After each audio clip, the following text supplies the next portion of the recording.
Okay, yeah, please start again. Okay, so the zoo, we're going to be doing our 8th anniversary this year, which is pretty exciting. We opened in 2009, but that wasn't the first time we were here. We've been working with these reptiles for a really long time.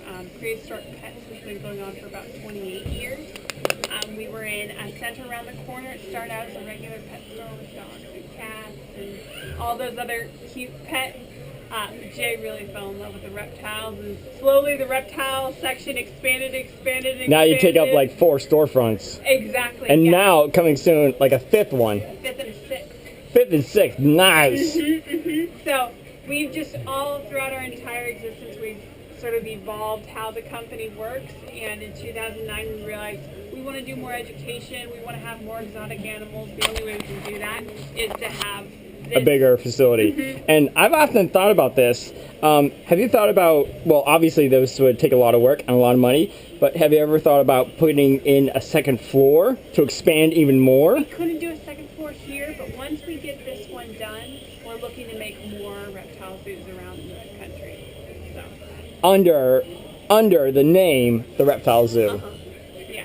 So we'll create more educational areas. Like a big, this is the central headquarters, and then other facilities under the Reptile Zoo, Prehistoric Pets, registered name and business, with this being the headquarters, and then other centers like a retail grocery store, the main headquarters in one place, and then expanded locations around the country. And maybe even internationally. Hey! We're working on it. So we've got some plans for some international ones, but we've got to get this one done first, and it's taken so long. But I think once we get that part done, we'll be happy with how this is, and we'll be able to move forward with those other ones. So people don't always have to come to California to see all these cool animals. Right. And I actually had another idea that I've thought about recently because I watched the show Tanked on Animal Planet. Have you ever thought about calling up those guys and having them do installations with some tanks in here? We almost worked with them once on Dwight Howard. Exactly. Yeah, I saw that video with Dwight Howard and him holding the rejects. Yeah, it almost worked out. They're based on the East Coast, so coming out here is really expensive. Well, they're in Vegas. Oh, they're in Vegas. Okay. They're in Las Vegas. Yeah. Who's the people who are on the East Coast? Maybe that's somebody else. I can't remember. But yeah, they're in Vegas. Yeah. So they're not too far from us. They're like about a 4 or 5 hour drive from here. Yeah. So it would be fun to do something, some type of collaboration. It just didn't work last time, but maybe. Oh well. Maybe in the yeah, I've seen that episode. Yeah. They create some pretty cool stuff. Yeah, and I've seen in a few of their videos they mentioned this, that when the acrylic that they use gets to be, I believe it's 1.5 inches, it's classified as bulletproof because of a certain thickness. Yeah.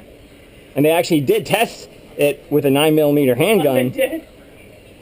With this one country singer, I forget his name, but they tested it at a range in Vegas with a gun, and they actually brought back pieces that had the impacts from the bullets. So they bounced off. Yeah, and I've actually shot a gun before when I went to Texas over 2 years ago. I shot an Uzi, but semi-auto because I was afraid of how much it would push me back from going full auto. And then I shot a Glock 17 handgun, 9mm, and I actually capped shell casings as souvenirs and paper target from the Glock 9. But it's in our car in my backpack. I actually have a replica dummy round of a 50 for a sniper rifle. Those are huge, right? They're like a little bit bigger than the knuckles of my thumbs. They're that big.